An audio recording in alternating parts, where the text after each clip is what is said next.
Hard sports all plays. Hard sports all plays. Hard sports all plays. 365, we making a plays. You talking the game, get you to the days. We're high in the court, the dime in the lane. Variety, topics, living the same. All presentation, sports information. In the airways, taking the nation. Hard sport all plays, they working your faces. Grace at the field, so tie the laces. Hard sports all plays.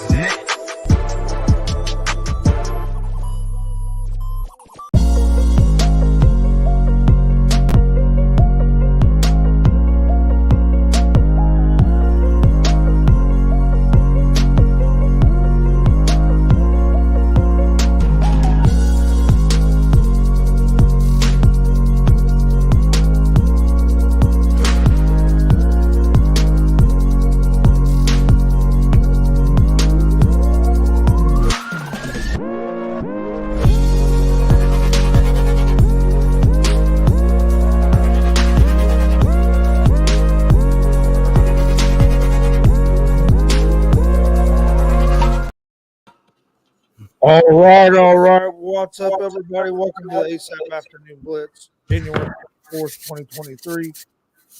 Got a lot of things going on. I'm hearing rumors about 2 first-round picks for Aaron Rodgers.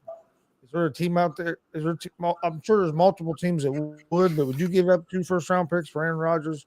Talk a little bit about that, but Chris Gonzalez, joined by the one and only Jay McLovin. How's it going, Jay?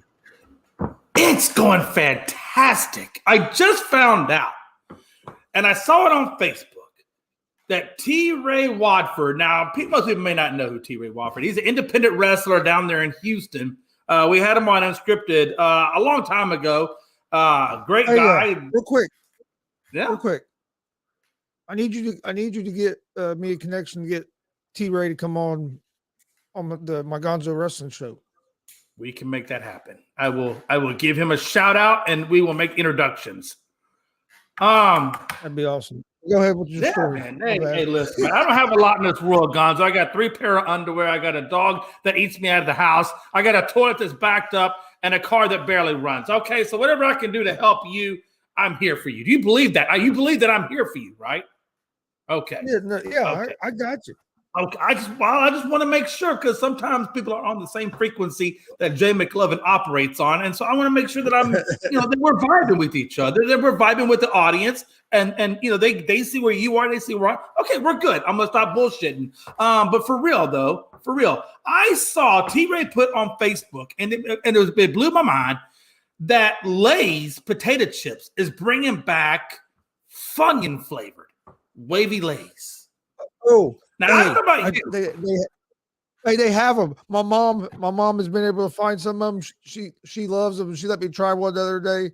Oh man, they taste just like Funyuns. Look, I'm just saying. Yeah. I love 2 things in the chip world. I do love Lay's Lavy chips, and I love the shit out of some Funyuns. Yeah. Back in the day, Gonzo. Back in the day, I used to tell my wife, I bet I could put, and look, for you guys out there, you may want to try this with your woman. It would improve your bedroom moments, and it's fun to watch, and it's good for her. But you should see how many go get the old school Funyun rings, not the Lavy, although the Wavies are great, but go get the old Funyun rings. See how many of them you can put on your penis and watch her eat them off. It's beautiful. Oh, son of a bitch. I did not know the show was going sideways. No, we'll bring it back into accordance. But no, Waves, Lavy chips, man. Those things are the bomb. And I'm going to go, I'll tell you what, as soon as this show's over, I just saw it a few minutes ago. I plan to go to Walmart. I hope maybe they'll carry them in there. But yeah. And I will tell you something else too. If you're in the chip market, Cheetos is making a Mexican corn-style Cheeto. I swear to God, I ate the whole bag in like 10 minutes. And then they got another one, I think it's like chili lime flavored Cheetos. Again, I ate that whole bag in like 10 minutes. And then I'm sitting there with a big gut and a beer, and I just ate like 2 bags of Cheetos. It was freaking amazing. But anyway, as I regress, let's talk some sports, guys. There's a lot of things that's going on right now, even outside of, the big thing, right, which is the NFL playoffs. But if you look outside the NFL playoff community, There's so much going on right now. It's ridiculous. I don't even know where do you want to start? I don't know where we can start. Guys, can I ask you a trivia question? A trivia question? Oh, and I'm going to ask you a trivia question. And if you don't know the answer to this, you can make me think right off the bat. No, right off the bat, we're gonna go straight to the trivia question. How long has it been, or how many? Let me ask you, how many consecutive weeks has women? Or no, I'm gonna say it like that. Yes, I will say it like that. How many consecutive weeks has women's Texas basketball teams been in the top 25 AP poll? I will give you the short answer is that this year is the first time that a Texas university, a women's Texas university in basketball, NCAA basketball, has not been in the top 25. First time. Now, can you tell me how many consecutive weeks they went for?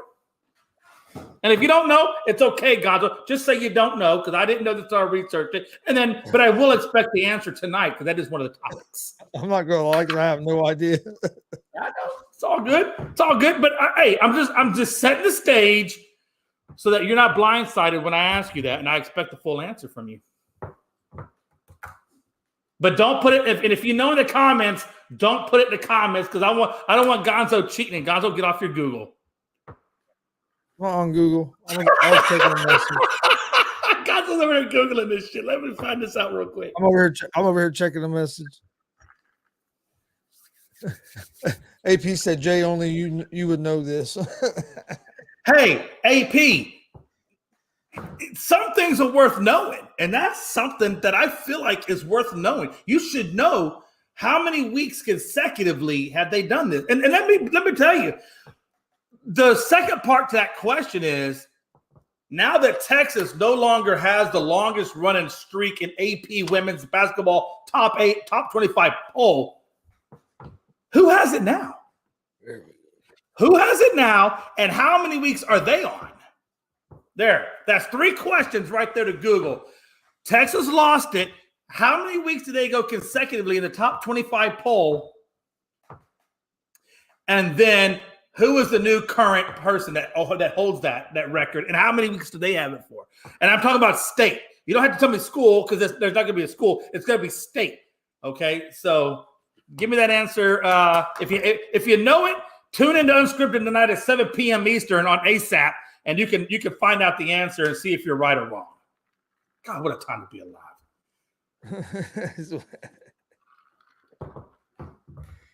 Well, let's talk a little NFL playoffs.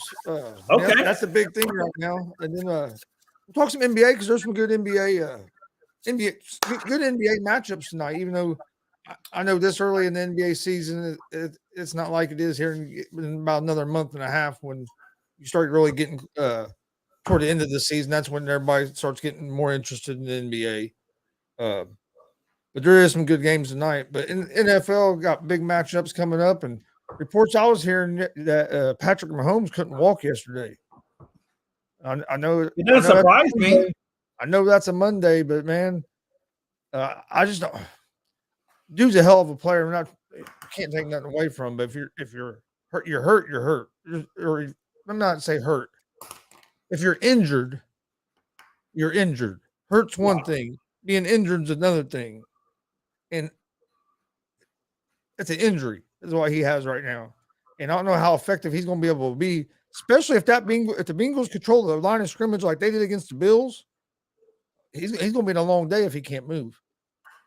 And the thing about that is and Gonzo, you know this, man. Look, man, how many times have we seen high ankle sprains in the NFL since we were kids? I mean, a high ankle sprain is not an uncommon injury in the NFL world. But what we do know is, ain't no damn way you take a high ankle sprain and you think you're going to come back 1 week later and you think you're going to be effective.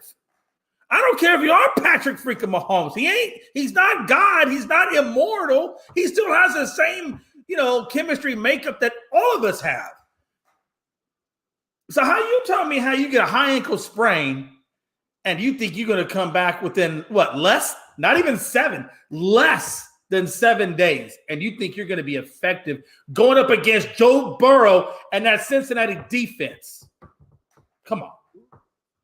The G report. Hey, what's up, Greg? He said, I saw a tweet that said Patrick was walking fine.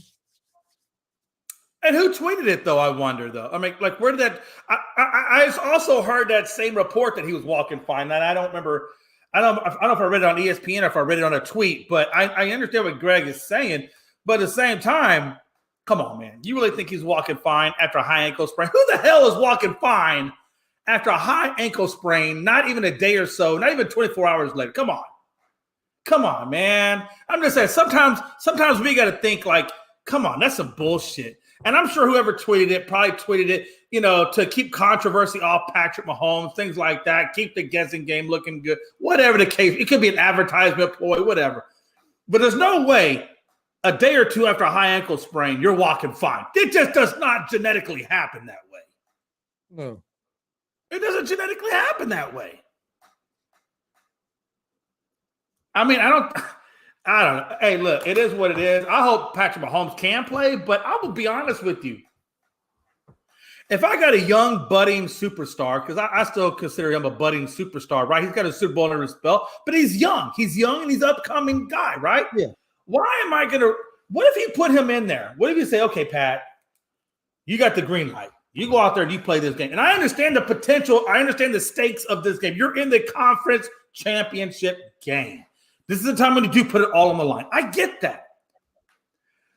But what if he puts it all on the line and that high ankle sprain, or what started out as a high ankle sprain, and then he gets tackled the wrong way, or he makes the wrong cut, or he jumps and comes down the wrong way, and that high ankle sprain becomes something even more severe? Are you really willing to Are you really willing to risk that high level investment in Patrick Mahomes on something like that? I don't know, man. I don't think I would, Gonzo. I think I'm going to ride Chris Haney or whatever, and we're just going to ride it and do the best we can and see what happens. But I don't know if I don't know if I'm willing to risk Patrick Mahomes, my franchise guru, my end all be all. Mm-hmm. You know, on a high ankle sprain, which you know damn good and well is 6 to 8 weeks at a minimum recovery time. And I'm going to put him back out there. What? So more damage can happen to him. So now next year, the year after, that's if he can come back and play, because we don't know what kind of injury he's going to sustain. No, you're right. I mean, it's a big choice. I think he's going to play Sunday. I agree. I think he's going to play. But me and Dad talked a bit about this last night a little bit. At what percent do you not play him? If he's say 55, 60% is where you think he is, as if the doctors are saying that's best that he is, do you play him? At what percent do you say no? You're not playing. At what point do you protect him from himself? But according to Greg, and I know Greg has a pulse. I mean, this is his team, so I know he's got a pulse on that. Yeah. But according to Greg, and I'm gonna take him at his word, he's saying that he plays no matter what. Well, okay, maybe he does play it no matter what, but I'm sorry, but a 50%, I get it, man. I just think a 50% Pat Mahomes is still not going to be good enough to beat the Bengals. I'm sorry. It's just not. It's just not going to be good enough. You need at least 80% or better from Patrick Mahomes if you want a good shot at being able to get to the Super Bowl or even get into the Super Bowl. Because I think Joe Burrow and that Cincinnati defense, if he's not 80% or better, it's just going to be too much for him to handle, or them, I should say, them as a collective team to handle.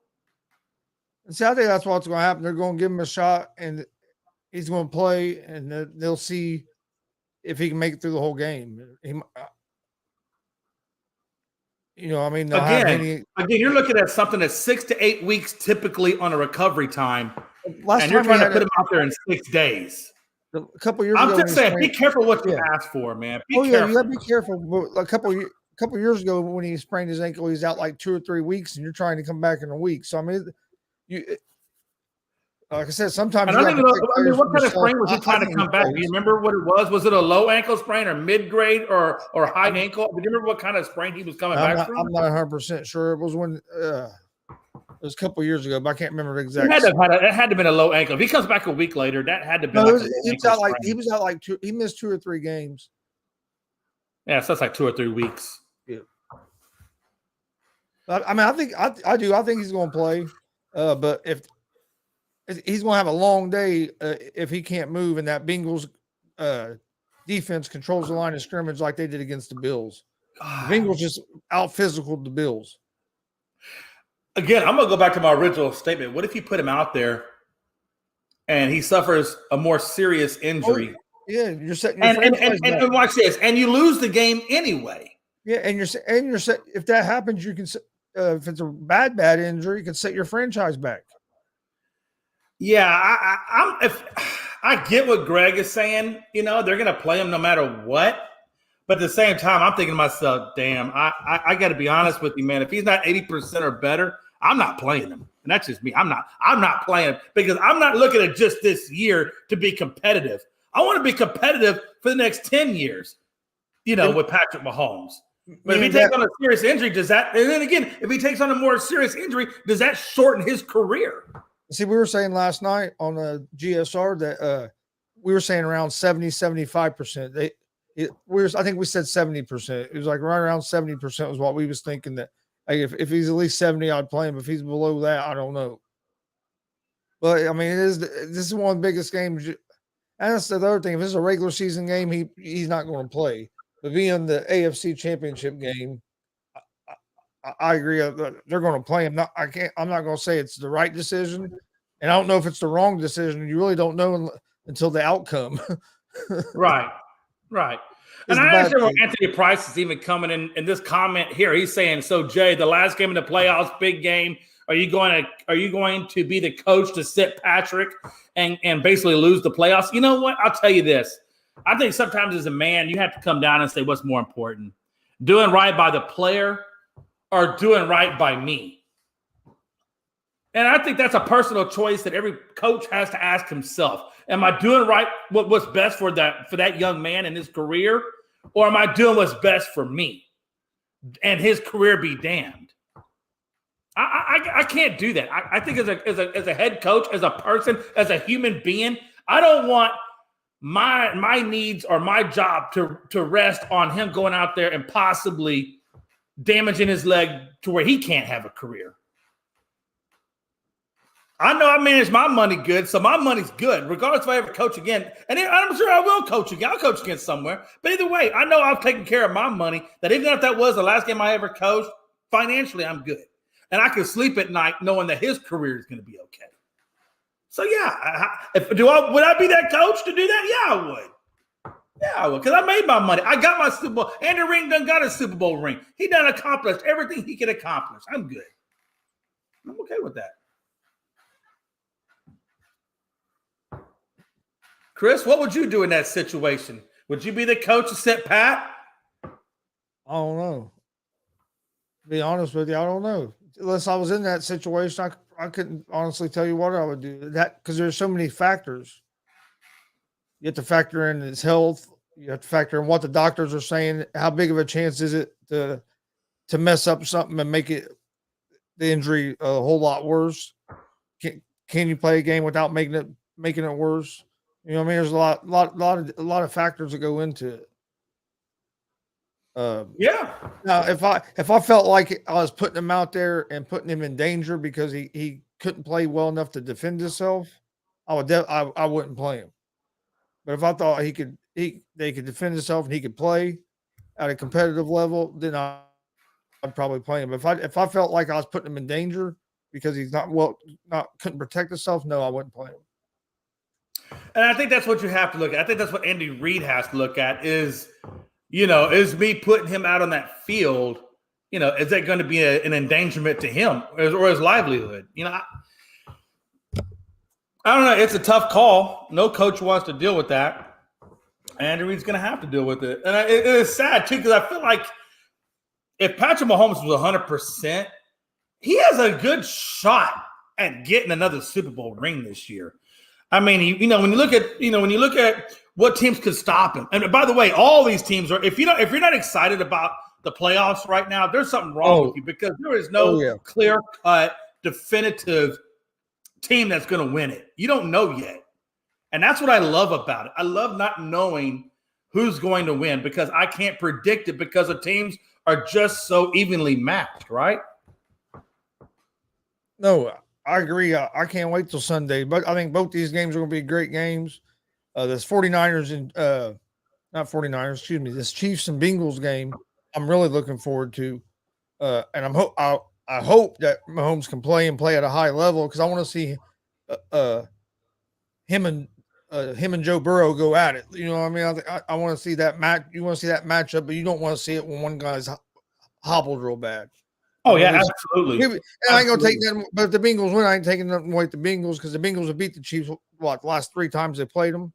I mean, Joe Burrow hasn't lost a game to the Chiefs yet. Joe Burrow's beat Josh Allen. I mean, Joe Burrow's making a case that he's – Well, Joe Burrow's beating the Chiefs, though. Yeah, that's what I'm saying. He's beating the Chiefs 3 times in a row. And that's what I'm trying to tell you. What I'm saying is, then he went on. He beat the Bills. So to me, Joe Burrow is starting to make a case that he's the best quarterback. That he's the best quarterback in the league. I think he's starting to get himself up in that conversation with Mahomes and Allen. That, hey, I'm the man. Wow.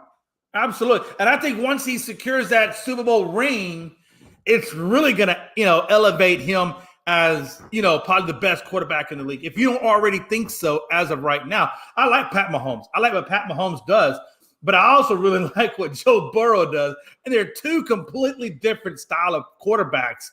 And I got to be honest with you, if you don't believe in Joe Cool, there's something wrong with you. There's something wrong because this guy gets better. The longer the game goes on, the better Joe Burrow gets. And that's a scary freaking thing. No, I agree. Scary. And let's be honest. Okay, let's break down this Bengals and Chiefs real quick if we can. Again, you got Patrick Mahomes coming in significantly less than 100%. You got Joe Cool, which is a quarterback that's getting better as the game goes on. You got a Kelsey versus Jamar Chase battle. But then after that, the Bengals come at you in a different way. They come at you with T. Higgins.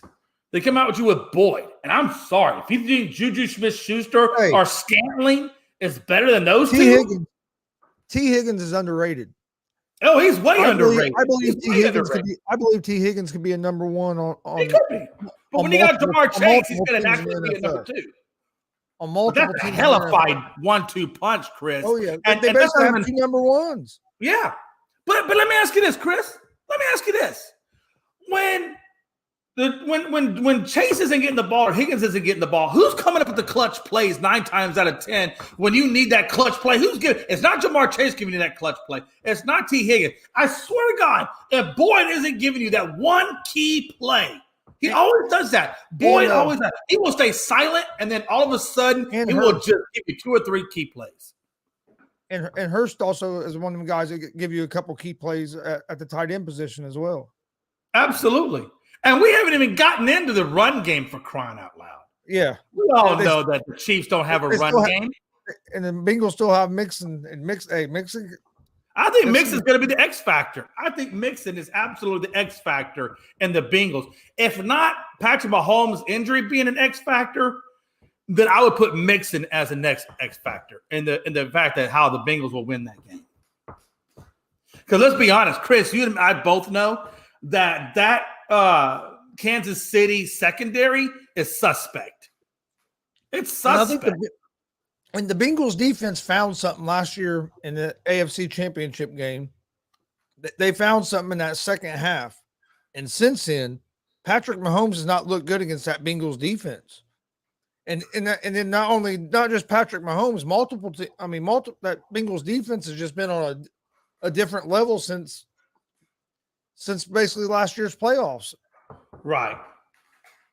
I mean, even in the Super Bowl, it wasn't like their defense was terrible. And then look what their defense just done to Josh Allen and the Buffalo Bills. Offense. Oh, yeah, absolutely. Points. Yeah.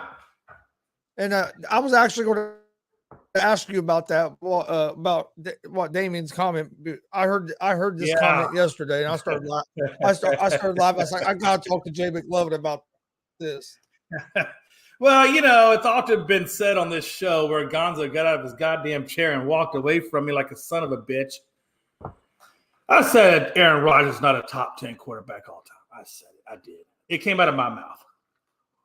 And then Gonzo's eyes got super wide as if he had just heard the second coming of Jesus Christ as he got out of his chair to go meet Jesus. Okay, number one, I have said it publicly. I will say it again. Gonzo, I did my research. I will put him at number 8. I got Aaron Rodgers at number 8 all time. All right, that's the best I'm going to give you on that. But I got him at number 8 all time, okay? So let's just clarify that. All right. Secondly, I personally think he's higher than 8, but well, that's fine. You can think whatever you want, but I'm giving him 8, you son of a bitch. I met you halfway, so just keep your damn patience over there. Jesus. That's what I don't like. My wife does that same shit. I will concede on some research, and I will, move in her direction. You know what she does? I still get half of the bed sheet. She still gets 3/4. No, I'm sorry. I don't get half. I get a quarter, and she gets 3/4 of the bed sheet. So take that for what you will. But no, seriously, let's talk about that for Dak Prescott versus Aaron Rodgers. I would make that. At this point in time, we need a Super Bowl. And I think Aaron Rodgers has at least 2 or 3 more good, solid years than him. He does. So I think we ride that out. I think we get maybe Super Bowl. You think McCarthy would be in favor of that? Huh? You think Mike McCarthy would be in favor of a reunion? He won his first Super Bowl. I know. That's what I'm asking you. I'm just asking the way things ended and stuff. Do you think he would be in favor of a reunion with Rodgers? Absolutely. I think he would if they could pull it off. I'm hearing it'd take at least 2 number 1 picks. What for Rodgers? I guess if you trade Dak, if you put Dak in the trade, you probably wouldn't be 2 number 1 picks. I'm not giving okay. If it's a Dak Prescott for Aaron Rodgers straight up trade, okay, I'm good with it. If you want to give Dak in a second rounder, well, it's not going to be straight up because of the contract difference. I'm not giving you Dak in a first rounder for Aaron Rodgers because Aaron Rodgers is a little older in the tooth. Okay, I'm not going to sacrifice that much for him. Okay, the Cowboys are like Green Bay Packers. Let me ask you this: would you give up Dak in a third round pick? Yeah, absolutely. Yeah, I would do that. I would. Because I feel like okay, a third round pick. Okay, what's that going to get me? A prospect, somebody that may or may not pan out. So okay, I'm okay with the third rounder. So if you want to give up Dak and a third rounder to bring over Rodgers, I'm okay with that. And it's a win-win because let's be honest, it's not exactly like Green Bay is cap friendly over there right now with Aaron Rodgers. So it helps them out with the cap. And if you want to throw a third-round kicker in there, throw a third-round kick. It's a great situation for Green Bay. It's a great situation for Dallas. Because let's be honest, if Aaron Rodgers came into this playoffs with this Dallas Cowboys franchise, do you honestly think, and be honest now, do you honestly think with an Aaron Rodgers-led Cowboys team this year that the 49ers would have won that game? I think not.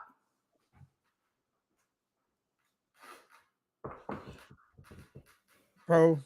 What I'm okay with giving up Zeke too. You know why? Because I feel like the amount of money we're paying Zeke. Green Bay, we got Pollard for crying out loud. So you're talking about maybe moving on from Aaron Jones. They have Dylan. I mean, I guess you could have Dylan and Zeke. But here's another good question: Would Green Bay want Dak, or would Green Bay say our better option if we're getting rid of Rodgers is to see what we got in Jordan Love? Okay, let's put this in. Let's break that down. Let's dissect that for just 1 second. Okay, so the first question is: would Green Bay want Dak? Well, I don't see why they wouldn't. Because first off, and correct me if I'm wrong, Green Bay wasn't in the playoffs this year. They lost horribly to San Francisco last year. They're severely cap-strapped on what they can do with that team. So why not take a chance on Dak, bring Dak in, lower your cap level so you can bring other pieces in to complement that and probably put you back on the winning ways. And Dak is a little bit younger. I think it all depends on if they think that Jordan Love it'll tell everybody what they think of Jordan Love. If they think Love is the guy or not. Because if they would rather start Dak and not see what they have in Love, that means they don't. It's time to move on from Love. You don't believe that he's the guy. Yeah. And that's what Anthony Price is saying. He's saying, Jay, give me Dak a third this year, a second next year. No, go screw yourself. And a third depends if he starts. No, I'm not going to do that. But what I would concede with Green Bay is somewhat to the same semblance as what Carson Wentz got when he went to the Commanders from Indianapolis. Something similar to that. I would say I'll give you Dak at a third. And if Dak has less than 12 interceptions, then I'll upgrade it, or something like that. I'll put a clause that says I'll upgrade it to a second if such benchmarks are met. However that turns out. So yeah. Anthony Price, would you trade Cooper Rush and keep Dak? No. I don't want to keep Dak at this point. I think everybody knows. Look, I will say this about Dak Prescott. One thing I do like about what he did was he did come out and say, look, this loss to the 49ers wasn't a Dallas Cowboys loss. This loss was solely on me. So I like the fact that he took accountability. Yeah, I do like that. I like the fact that he took accountability for the team's loss, unlike, let's just say, a certain Zach Wilson who basically said, fuck you, no, it's not my fault. No, Dak said, this is all me. It's all me. So yeah. I think that's a good thing, number one. And number two, again. I'd rather see that response than the response you saw from Stephon Diggs. Yeah. Stephon, I don't know, but I understand where Stephon's coming from, though, too, man. Are you talking about where he said that we're not playing up to the standards or stuff like that? Those tweets that he put out. You didn't see him throwing a fit on the sideline. He left the stadium early, and I knew he left the stadium early, and then Duke Johnson, their practice squad or whatever it was, running back, talked him into coming back. He actually did come back, but yeah, Stephon Diggs. I think a lot of that is. You got to be careful because, when you get a guy like Stephon, he's also a guy like Deion Sanders and so forth, where they just want to win. And so he's so competitive and so wants to win that, yeah. I understand that to a point, but he had some troubles in Minnesota. That was one of the reasons they was okay with moving on from him. Yeah, and again, I like Diggs. I like Diggs. He's a hell of a receiver. No, there's nothing wrong with Diggs. I put Diggs in the Cowboys. I like wide receivers like Diggs. I do. I like wide receivers that say our standards suck. I like guys that are want to play at a high. But there's a way to do it. In the way they were doing it on the sideline. That wasn't the way. I agree. I totally agree with that. But sometimes when you're competitive and things are going that way, sometimes human emotion takes over. And his human emotion took over, and he was just frustrated the way things were going. I get where he's coming from. Did he handle it in a professional way? No. But again, I don't want to take away his competitive fire. Yeah. Hey, Jay, real quick before we move on. Yeah. Since Frankie joined in, kind of reminded me of it. Don't forget this Saturday night, watch party and live reaction to WWE Royal Rumble on the unscripted Facebook, YouTube, Twitter, Gonzo Sports Room channels, and the ASAP Sports Network channels. Come join us 7:30 Saturday night, this Saturday the 28th, for a night of some pro wrestling talk. Should be a fun night. Hey, listen, anytime we're talking wrestling with Frankie and Gonzo and company, it's going to be fun. I promise you, it's going to be a good time. And if you like watching Royal Rumbles and things like that, and even if you don't know anything about wrestling, aka this guy, I am learning a little bit, but it's a lot of fun. We have a lot of fun with it. I think you guys will have a lot of fun with it. Come join it. Come hang out with us. Yeah, you'll have a good time. And just bring some good alcoholic beverages. Because even if Gonzo's, monologues are horrible, alcohol makes everything better. Just saying. Frankie says, Diggs, he's a crybaby. Boo, cry me a river, Diggs. He might be a crybaby, but he does have a certain point of view that makes sense. I'm sorry. I get it. He calls it crying. I call it competitive spirit. Whatever. But want to go back to this comment real quick because this was actually one of the things I wanted to talk about. Dad said he thinks that they'll get rid of Rodgers for draft capital, and that's what they were saying earlier today. Well, not that if they were going to, but that they're thinking to take 2 first-round picks. Yeah, if they think they're going to get at this stage of Rodgers' 2 first-round picks for Aaron Rodgers. You're not. Aaron Rodgers isn't getting 2 first-round picks. I'm sorry, that's not going to happen. It's not going to happen. I promise you, it's not going to happen. At this stage in his career, what team out there is poised to? Because you got to figure it's got to be a niche market. At his age, at his advanced age, you got to have everything in place. Aaron Rodgers has to be your one key piece, aka Cowboys, to win in a Super Bowl to make that work. So if you got a team like the Cowboys that are already built, I see what you did there. What Cowboys. I did? Yeah. No, seriously, no. But think about it. I mean, Cowboys is really the best example of what I'm trying to say. If you got a team that has all the positions locked down, we just need the field general to get to the Super Bowl, then yeah, I probably would consider giving up some draft capital to bring in a Sean Payton or an Aaron Rodgers, things like that. I would probably do that. How many teams out there in the NFL right now do you think are saying, "Hey, okay"? I'd be happy as hell if the Indianapolis Colts. I wouldn't be mad if the Colts gave up 2 first-round picks for Rodgers. But think about this now. Think about it. I understand. Hey, they got a lot of cap space. They got a lot of cap space. You fix that offensive line. You got a top 10 defense. You got a couple good young receivers. Find you a number 1 receiver. You got a good running back. I like the way you're making your situation sound. I like the way you're making your situation not sound as bleak as it is, but you got major problems. And you can use, like you said, I think you said you had cap space available. So some of those problems offensive line, receiver, and quarterback. You need a quarterback, an offensive line, and a number 1 wideout. Yeah, and that's what you need. You need a number 1 wideout. And if you get Aaron Rodgers, the wideout you could probably address in the draft.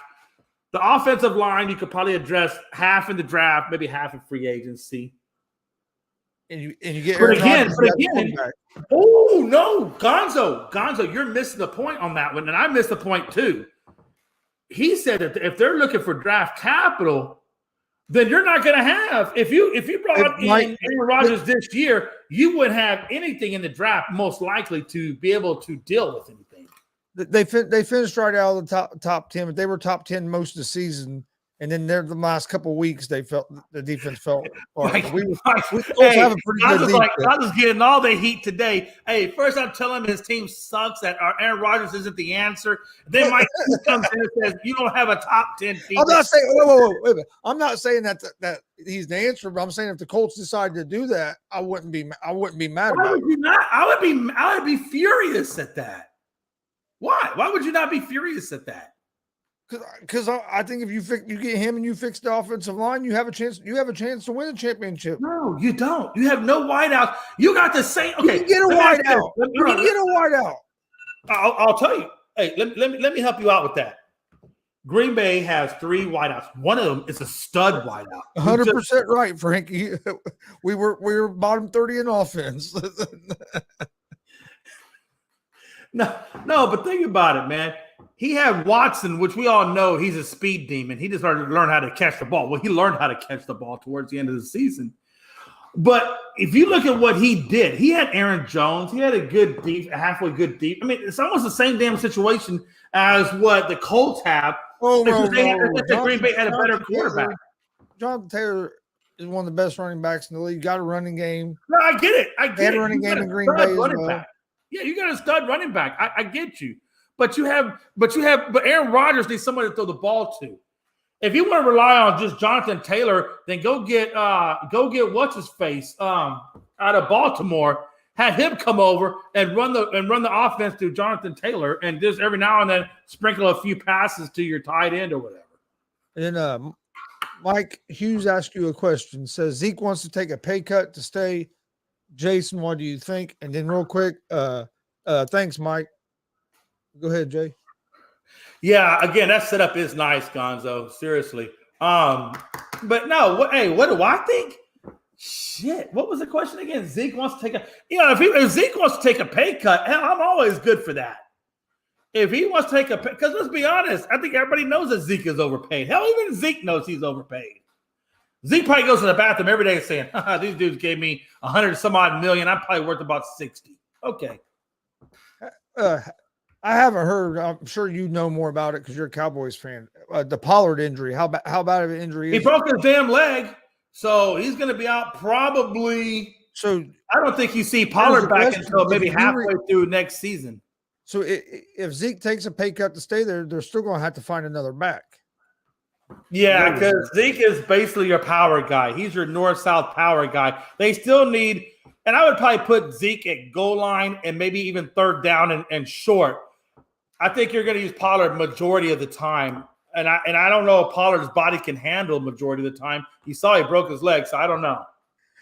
Frankie said Dak needs to take a pay cut as well. He does. I agree. Frankie, for the love of God, finally, it's been about, 2 days now, me and him back and forth in the chat, but I finally agree with Frankie. Of course, Dak needs to take a pay cut. Hey, I think every time you throw a damn interception, you should be fined X amount of dollars. I think if you're the root cause for our team's loss, you should be fined a lot. A lot. Yeah, and I agree with Mike here because Pollard's going to be out for a while. Yeah. Do you think he even plays next season? He might miss the whole season.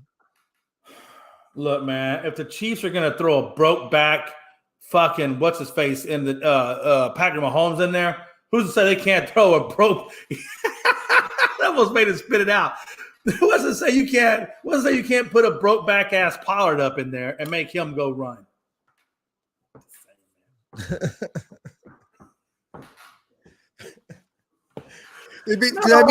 Anthony Price, that's a little extreme, and I think that's bullshit on your part. I'm gonna call it out. Anthony Price, that's bullshit on your part because you can't tell me that defense should take a pay cut on the Cowboys. We only gave up one damn touchdown.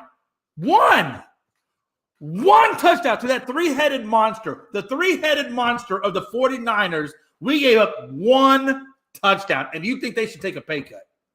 Now, if you say Dak should take a pay cut, if you say that, Zeke should take a pay cut, hell, McCarthy, if you think that Kellen Moore should be playing for food stamps, I'm okay with that too. But that defense definitely does not take a pay cut. No way. No way in the face of this green earth did they take a pay cut. And I think Dak was sacked, but maybe once? One time, I think he was sacked. Nick Bosa only had 2 tackles. 2 tackles. And you think that offensive line didn't do their job? Come on, man. To say that the whole that's just bullshit. That's just lazy commenting. Let's put some actual shit into our comments, okay? Let's put some substance into our comments. Did y'all even watch the game? Who watched the damn game? I watched the game. I didn't make that, but anyway, Frankie said when Dak Prescott is targeting. Hold on, when Dak Prescott is targeting CeeDee Lamb, and then Warner comes away with the interception, you think that that's anybody else's fault? No, I don't. If the Cowboys make the playoffs next year, he said Pollard might come back and play for them. Then I could see maybe that. Well, look. First of all, Cowboys. I'm gonna tell you right now. And this is not being delusional. This is just being honest. We still have the team to make the playoffs next year. Okay, we do. We had the team. Now, how far we go? Well, that's anybody's guess. But we will make the playoffs, whether it be wild card or whether it be first in the division. I don't see first division because I think the Eagles are going to have that wrapped up for a hot minute. As long as they keep everybody on the payroll and they don't let any free agents go, Eagles are going to be probably top notch for a while. But Dallas will stay in that wild card spot. I promise you that. That's the problem. Dallas is great at making the playoffs. They're just terrible at getting to the NFC Championship game. Kellen Moore should definitely take a pay cut. I think Kellen Moore is going to be gone. That's what I think. I think he's taking a permanent vacation from the Dallas. Yeah, no, I agree though. Kellen Moore does need to be gone, honestly. I've been kind of hard on Mike McCarthy. I've been hard on Mike McCarthy. He has gotten the team. Oh, Jay McLovin having to change your heart. Hold on. But what I'm saying is, and again, don't take what I'm saying as I'm saying that I think Mike McCarthy should have been our coach. I still feel like we should be going after Sean Payton or somebody a little bit different. And the reason why I say that is that last play of the game. They threw it to they threw that short pass. I forgot who caught the damn ball, but then it doesn't really matter. But so the suspect at the end, they play calling can be a little bit in it. But again, how much of that is Mike McCarthy and how much of that is Kellen Moore? So I think at this point, it's hard to say if Mike McCarthy should go or not because you've had Kellen Moore since Jason Garrett regime. And if and what's the focal point or what's the issue with the Cowboys is the offense. And that is Kellen Moore's responsibility as far as the coordinator goes, right?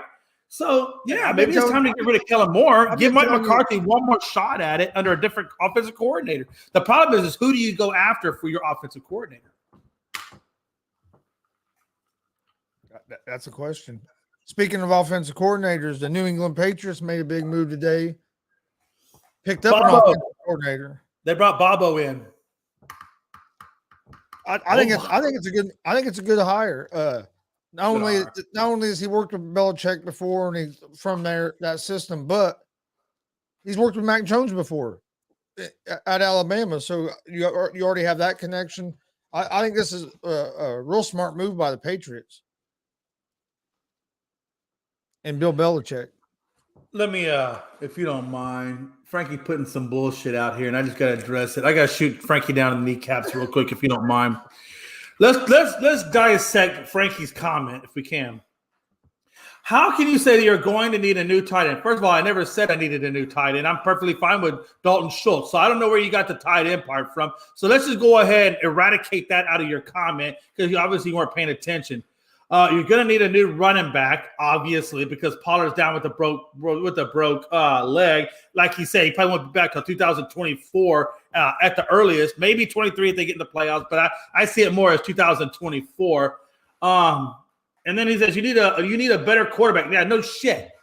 That's like the best line in this whole thing that you've said so far, Captain Freaking Obvious. You need a better line? No, we don't need a better line. Our line was just fine. There was no issues with our line. No, you're good. And a young wide receiver and get Gallup. Gallup doesn't need to be gone. Gallup's just fine. Another young wideout, I will give you that. I do think we need another young wideout in there. You guys need you need a number two receiver to go along with CD Lamb. I don't think Gallup's your answer. If you keep Gallup on your team, I think he's your third option. Yeah, and that's what I'm getting at. I think if you want to bring in another wide receiver, I'm okay with that, and I'll have Gallup as the number 3 option. But and a lot of times you have to remember too, Gallup had a 1,000-yard season last year. Why? Because Cooper took a lot of that double teams away from them and put it on himself, and that's what opened up CeeDee Lamb and Gallup to have the seasons that they had. You also have to remember that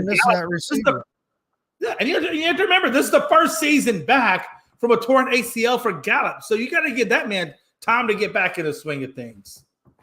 Dalton is on a franchise tag, says Frankie. Does that mean you got? No, they'll bring back Dalton. Dalton's not going anywhere. He's the one that got their lone touchdown against the 49ers. He ain't going nowhere. Oh, that was all Dak Prescott. That was all Dak Prescott. What are you talking about?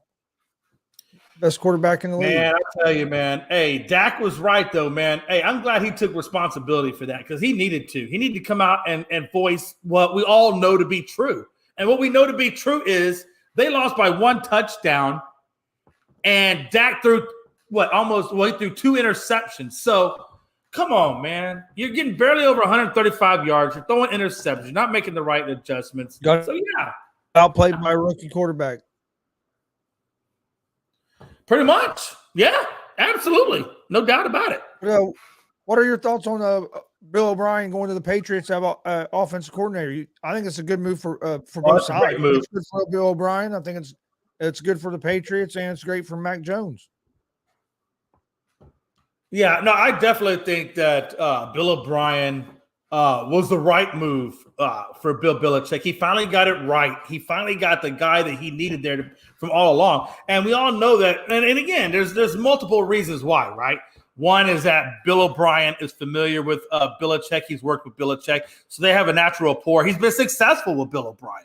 Number two, we know Bill O'Brien in his Alabama offensive coordinator days last year and the year before and the year before that with Mac Jones is a natural transition. So, I mean, it's going to be great for Mac Jones and his career development. And it's going to be great for play calling for the New England Patriots because we all know that Matt Patricia and Joe Judge sucked ass. They had their struggles, and Mac Jones wasn't happy with the way things were working with the communication. So I think it's a good move a good way to get your quarterback maybe more focused and back on his good side where he's ready to come in and work. But I don't want to give Frankie too much hope here, though. I don't want to give Frankie too much hope. I don't. Gonzo, we cannot give Frankie too much hope. Look, even if you bring in Bill O'Brien, which is a great, great move on their part, this team is still many, many moves away from being a serious playoff contender, right? You might make it in the 7th seed. You might make it in the 7th seed, but nobody's going to take them seriously, not with the wide receivers and not with the running backs that they currently have. I'm not taking them serious. They still got other things they need to address before I'll take the Patriots serious again.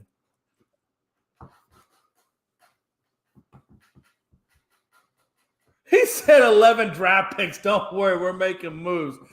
Yeah, but how many of them draft picks are in the top 3 rounds? I'm just asking, how many in the top 3 rounds? Because everybody knows once you get beyond round 3, now you're kind of looking at possibles. You're looking at possibles, not greats, but possibles. Now, there's nothing wrong with the possible because Purdy was a possible. Hell, Brady was a possible. So there's nothing wrong with possibles, but it still is what it is. It's a possible. Okay. So you got 5 picks in the top 3 rounds is what Frankie's saying. I know you got 1 pick in the first round. So how many of those picks are in the second round and how many of those picks are in the – yeah, you're right. You got 1 first, 1 second, and 3 thirds. So you have 1 impact. You got 1 guy that could be an impact, and you got 3 possibles. If that doesn't sound like a spades hand, I don't know what is.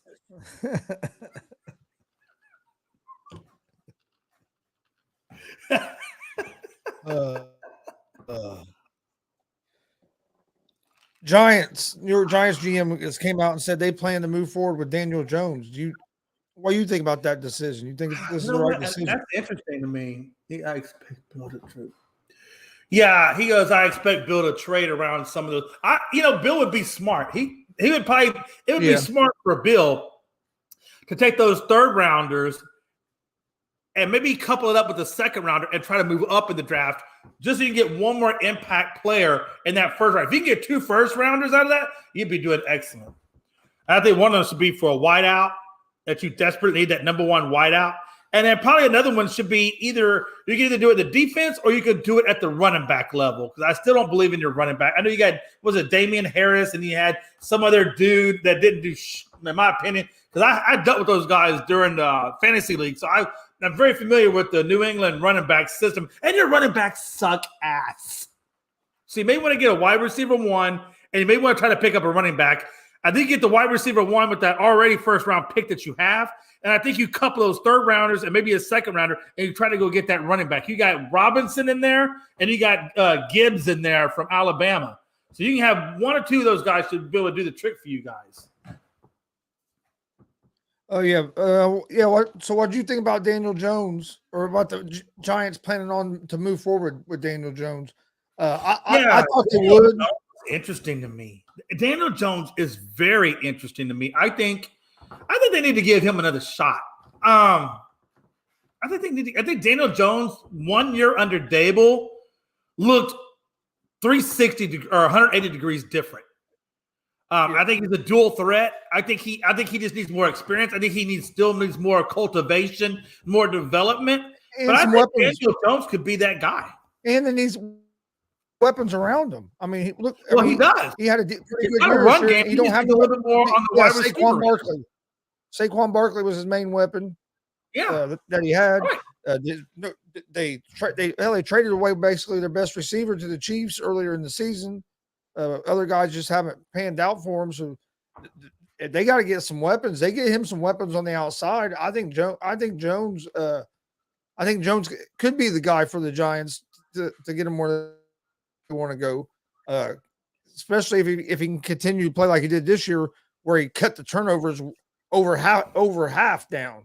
You know what I mean? If he can continue to keep the turnovers low and you put weapons around him, and like you said, with his dual threat and be able to run the ball, I think he could be the future guy for the Giants for some years. And it looks like his minimum, according to StatCom, it looks like his minimum salary his minimum market value is probably around $25.5 million a year. So there's probably at least. What's that, Gonzo? What do you think? How many years do you think they're going to offer him? I think they probably come somewhere in the neighborhood of probably maybe a 4 to 5 year deal, just to see if he actually does matriculate into the quarterback that they can, long term invest in. I don't know if it's going to be 4 to 5, but I don't think it's going to be a long term. I think it'll be a moderate term deal to see what they have. But I'll tell you, there's probably 6 teams out there right now that would love to have Daniel Jones on their team. So even if 3 years max, 3, I was saying 4, but Anthony probably says 3. I think I could go for that. And I think at the end of the day, he's still a dual threat quarterback. He's still a dual threat quarterback. He still has a lot to learn, but his potential is still pretty high. He's still young. Still young. Now, Dable, it's interesting, though, because Dable, when asked about that, Dable was non-committal to it. So he's non-committal to Daniel Jones. I think Dable basically said, look, we're going to explore all of our options. I think before the draft, Daniel Jones will either get locked up or he'll get traded before the draft happens. I think that's when we can expect a decision on Daniel Jones. What's up, Frankie Frank? What up, boys? What up? I had to wait until they were 100% taking their naps. That's why I didn't hop on just yet. But now I see that I hear some snorings through the doors. Hey, did you count to make sure there was 4 snorings, not just 2 or 3? No, there's just 3 because one of them is in school. Oh, beautiful. Oh, you're good. Oh, little Avery. I love little Avery. Such a little mini-me of Frankie. I know you were you had to be excited about the Bill O'Brien hire. I was real excited about the Bill O'Brien. I've been saying for a full week now that was the main target that we were going to get. And I'm pretty sure I've been saying it for before the season even ended, that when we go into the offseason, we're going to need an offensive coordinator. My top candidate was Bill O'Brien, knowing the system, coaching with Bill Belichick from about 2008 to about 2011, the time where Josh McDaniels was gone. Even went to the Super Bowl in 2011 with Tom Brady and Bill Belichick, and then coaching with Nick Saban and learning with Mac Jones, or teaching Mac Jones a little bit before Mac Jones got drafted. It fits really well with that system. And other news came in that the Patriots are having a second interview with the Oregon coach for their offensive line coaching position as well. So the Patriots are making some key good moves right before the draft that I'm liking. Hey, real quick, Anthony Price asked a good question. He says, Jones or Barkley, which one would you keep? And Barkley. I would keep Jones. Barkley.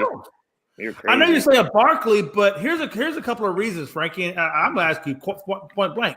Number one, thank God Barkley made it through a season without injury. Amazing. But the knock on him still is that he is still injury prone. I still don't have confidence in. Every time I see Barkley touch the ball, I just get nervous for him. But and the same thing, I get nervous for Christian McCaffrey every time he touches the damn ball. And that's why I'm nervous about keeping Barkley over Jones. I feel like with Jones, number one, I think you can keep both of them because you're not going to break the bank to pay Jones. You're not going to offer Jones a $40 million a year contract to make him like the highest paid quarterback. So I think what Anthony Price was really suggesting in there, though, I think what he's really suggesting in there is, in a roundabout way, I think what he's asking is who's the more important piece to the puzzle, Barkley or Jones? And I think Jones is still the more important piece to the puzzle, only for the simple fact that, well, two simple facts. Number one, he's a dual threat. Number two, he's drastically improved under Dable under year one under Dable.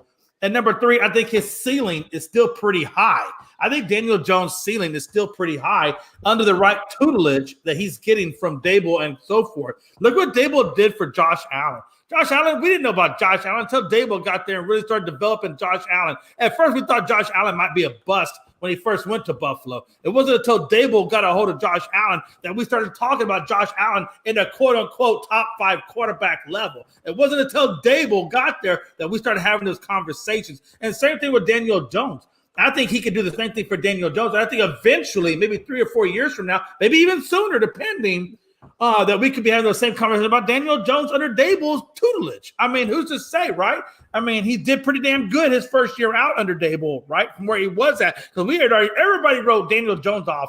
They're like, oh, fuck Daniel Jones. Fuck him. And then Dable comes in. Dable comes in, resurrects Daniel Jones' career, gets him back on track, gets a whole damn team. Hell, gets a whole team on track. And now we're starting to think, okay, Daniel Jones got them to the playoffs. Maybe not a bad guy after all. Just saying. All right. I'm going to have to say Saquon Barkley. Yes, I understand he's injury prone and stuff, but look what he did this season by being healthy. The man had an outstanding season this year to where he was even in the MVP conversation. Daniel Jones is not that guy for the Giants. I understand he went 6-3 or 6-2 to start off the season, but once they went 6-2, they went 3-6-1, Jay. 3-6-1. That's typical Daniel Jones right there. Then you go into the playoffs and you play the Minnesota Vikings, who we all knew that they were a fluke. Let me quote this because I don't want the Viking fans to come at me. They had a fluke defensive system over there. Okay, I think they had a fluke team, but people want to nag me on saying that, so I'm gonna go ahead and say what they want to say and what they want to hear. They had a fluke defense. Yeah, okay, but we all knew that, and that's why we all picked the Giants to go out and beat Minnesota at Minnesota. But when it came for Daniel Jones to show up against the Eagles, what did we get out of that? We got the Daniel Jones of old. The man was throwing interceptions. He was running out of the pocket, not throwing the ball away. He was either getting sacked or he was throwing the ball in the middle of the field with no man open, just randomly throwing that in the middle of the field. That's typical Daniel Jones, where he's under pressure and he doesn't know what to do with the ball. So I don't see, I understand, he had a good season with Brian Daboll, and, he turned around Daniel Jones a little bit, but he really didn't. I think it's more Saquon Barkley. You need that running back because who else are they going to get for the future? They don't have no good backup running back for Saquon Barkley. Saquon Barkley is that answer for them, and him being injured the past 2 years and sitting out and resting came out and showed it this year when he had a full season of health, and he just dominated the run game. Literally dominated the run game. Nobody even thought about Saquon Barkley being what he was this year. Everybody was talking about Jonathan Taylor. They were talking about the King Derrick Henry. They were talking about Tony Pollard. Hell, they were even talking about Ramondre Stevenson with the Patriots. There's so many people that people were talking about. They were not even talking about Saquon until about week 3, week 4, where the man literally took over number 1 spot for running backs. The man he's the answer for the New York Giants. I think what the Giants need to do is get a different quarterback. Daniel Jones is not that guy. The best thing for the Giants to do is try and trade away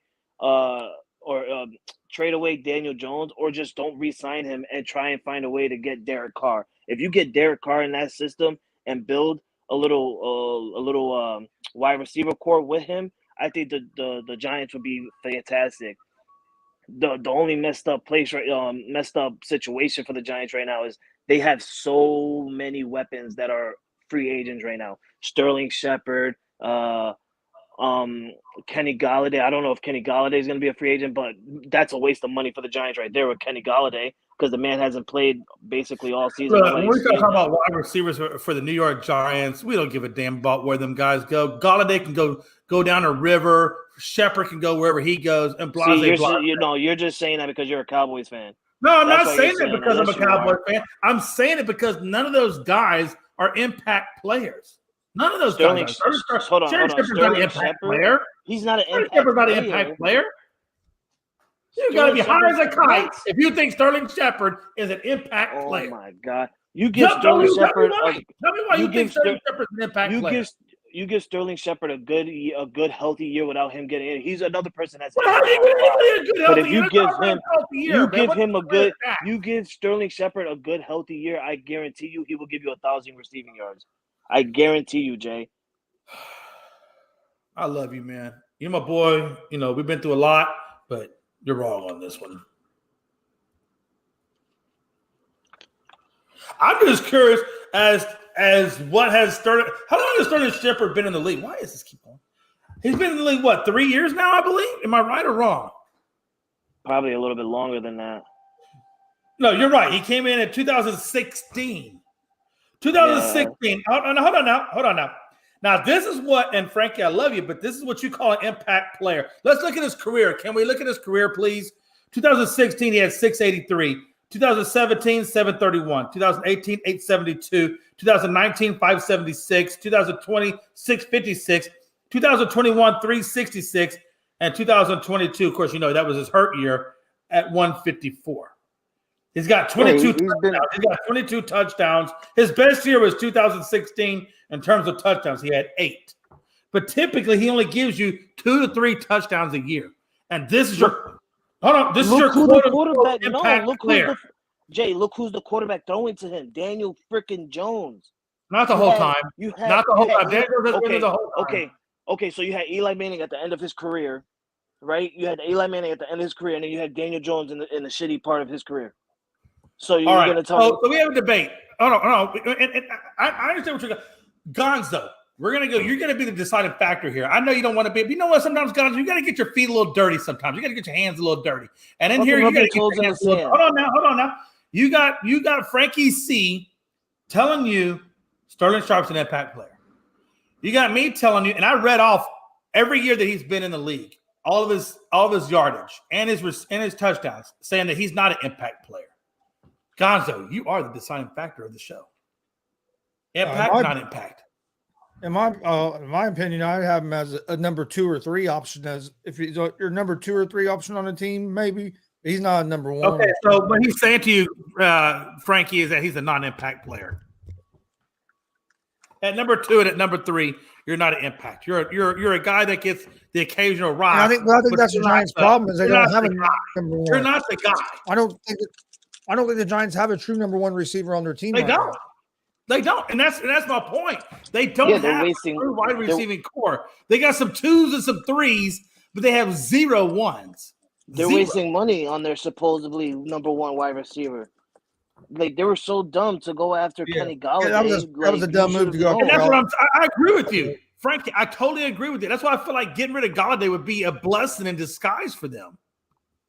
You could still get a good maybe 3rd round draft pick for Kenny Galladay. I mean, you're not going to get a top 2 because the man. Yeah, absolutely. I would put Galladay up on the trade market, which is what you're suggesting. I put Galladay in the trade market and see what I can get for him, and then I'm going to go in the draft. I'm going to try to couple up some draft picks, and I'm going to try to go out and find my number 1 wideout. Well, correct me if I'm wrong. Wasn't Galladay healthy? Wasn't he healthy sometimes and didn't play? Chris, he was healthy this year. He didn't play. That's what I'm saying. Galladay was healthy and never really played. Yeah. He literally got like one. He got like 1 catch, I think, towards the end of the season. I don't understand what they were doing with Galladay. I have no idea what the Giants were doing with Galladay. Brian DeBall, he's not stupid. Brian DeBall's not stupid. You're not going to put somebody on the freaking field if you're not going to play really good. He knows that Kenny Galladay is an injury-prone person. He's not gonna put him on the field. So That's it's better just a waste of money. to keep him on. No, I got what you're saying. So it's better to keep him on, and I get that. It's better to keep him on the sideline, keep his draft stock high or his trade stock high, and then hopefully you can trade him away and then be done with him. Move on. Move on away Makes from him. sense. I get that. I do. But you're paying a guy to sit him or to keep him at bay. What a time to be alive. What a time to be alive when your organization is basically dumb fuck like that. Yeah.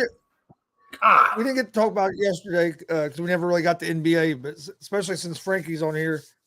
What do you think about Shannon Sharp and Morant's dad and Adams and all them going at it over the weekend?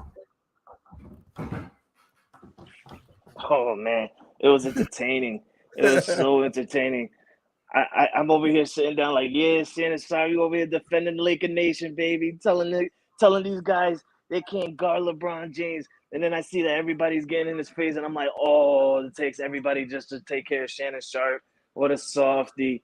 And then you got me and Mike and Randy over there going at it because you got Randy and Mike saying, Brooke Adams will give it to Shannon Sharp. And I'm like, nah, Shannon Sharp would just dominate this guy. Like, I don't care what anybody says, 28 versus 54 or whatever. You guys are insane. But then again, on Monday on Undisputed, he ended up apologizing for his actions and everything like that, and it changed my thoughts on Shannon Sharp, bro. You're soft. Keep that energy, Shannon Sharp. Keep that energy. Don't apologize. You already hugged it out on the court. We all seen it. Oh, yeah. Don't go on live TV apologizing. Keep that energy. Hey, I did need to address that. He asked it a couple of times.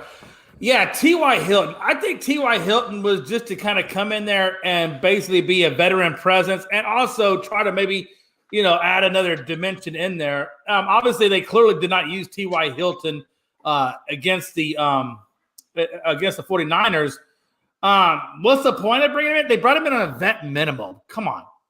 Anthony Price. They bought him in on a vet minimum. Who gives a damn? They're going to let him go this year, whatever. He'll move on. It was a shot in the dark. They took it. But it's a vet minimum contract. Nobody cares about vet minimum contracts. That's like $1.75 to those guys.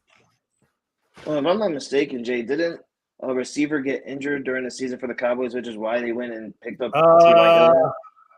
Who got injured? Wasn't it like James Washington? Do you guys know? Yeah, it was. Well, but he got injured, but he came back. Like when they brought in T.Y. Hilton, James Washington was already cleared. He was already playing. He was already in games. So me personally, I didn't see the point of bringing T.Y. Hilton in. I really did. The only thing that he really did contribute was that 30-yard bomb from Dak that he caught and brought in. That was a hell of a good play. It kept him going. So honestly, I'm not going to say that bringing him in wasn't good, but I think they signed him because when they didn't get OBJ, Jerry Jones still wanted to be able to say that he added. And again, if you want to, and I believe that too. I can see Jerry Jones. Jerry Jones didn't, he wanted to act like he was doing something, whatever. Let me ask you this. Speaking of OBJ, I'm glad you brought that up. We're getting ready to go into the offseason. Does OBJ sign with the Cowboys in the offseason? When he has a full training camp to go through? Because it really was based on his physical, whether or not they were going to bring him in or not, because they didn't feel like he had healed up enough. But I would not be surprised. Look, Cowboys are going to let go of Hilton. He's already gone. Hilton's gone. Hilton's not a Cowboy anymore. I'll be honest. He's not a Cowboy anymore. He never was, Jay. He never was. I will tell you, huh? He never was a Cowboy. He was just there to wear a uniform. He did have a nice catch. That 30-yard catch was a good catch. Don't take that away from Hilton. But I get what you're saying. No, truthfully, I get what you're saying. I think Dallas does make a play on Odell Beckham Jr. I think they get Odell Beckham Jr. In the offseason. I think he will be healed up. And I think you're going to see OBJ, and I think you're going to see CeeDee Lamb, and you're going to see Michael Gallup, a three-horse monster. But how much is he still going to be OBJ? After two knee surgeries, I don't think he has to be an everyday. I don't think he has to be an everyday wide receiver guy. I think he used OBJ kind of like the way the Rams used OBJ, or even the way the Buccaneers used Antonio Brown. You just haven't look. He ain't got to catch every damn play. He only got to give you a few key catches here and there, right? He don't have to be the number one wideout. He just has to be that wideout that can take some of the pressure off of CeeDee Lamb or Michael Gallup when it's needed. And I think that's where I think OBJ comes into play. Can I defend the Cowboys? I want to defend the Cowboys for a minute on this comment because OBJ did not fail a physical. All right, he passed that physical. The only reason he didn't play with the Cowboys was because of what he said. He didn't want to come in and in the final like 5 or 6 games of the season where he could potentially get hurt and just it could probably ruin his career. Wait a minute. What Frankie, OBJ wanted to do. That is what happened. He even said it on a live podcast, Jay. He said it himself on a live podcast that he did not want to play regular season. He only wanted to play when the time mattered, which was a playoff. Look, OBJ can say whatever OBJ wants, but at the end of the day, he didn't pass that physical. Dallas didn't even give him a Look, for him to say that he didn't do this or he didn't do that is bullshit. And I understand what OBJ is saying. OBJ can say whatever the fuck OBJ wants. But we all know that Jerry Jones didn't even give him a contract. When he left the ranch, he didn't get a contract. Why didn't he get a contract? Because they knew that his ankle or his injury, that ACL, wasn't fully healed. They're not going to give a guy a contract when he's not fully healed. Come on, okay, that makes no sense. We got to use our brains on. Look, Jerry Jones. If Jerry Jones thought that for 1 second that OBJ was 100% ready to go, you don't think Jerry Jones would give him a contract? Chris, let me ask you this. You're coming down to about the last 6 to 5 games. You already know you're going to make the playoffs. You already know you're going to be in there. What would you rather do? Would you rather sign OBJ? Yes, his ankle's not healed. His ankle's not quote unquote fully healed. Would you rather still sign him to where you have a potential of him coming back into the playoffs and probably doing something good, being a number 2, maybe even a number 3 wide receiver? Or would you take the chances of signing T.Y. Hilton, who you're not even going to use at any point, and you just go around and celebrating and being happy for that 30-yard. Frankie, but at the same token, I got to ask you a question. I'm not asking you. I know you're not asking, but damn it, God, what's God's going to tell you? Don't answer. You asked Chris about something. I'm asking Chris now. Chris is like that mediator coming between the two parties at a divorce. I'm over here enjoying some sour Mike and Ike candy. Listen to you guys go at it. But anyway, hey Chris. Hey, Chris.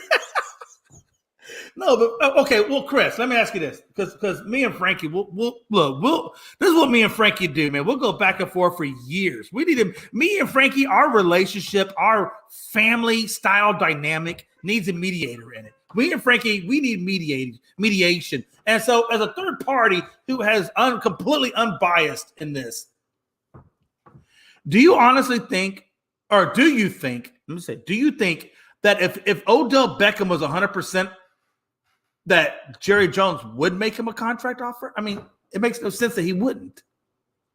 I think they make him a contract offer because they didn't get to see him play. He wasn't running routes. I wasn't offering money until I got to see him do something on that knee and see what he looked like.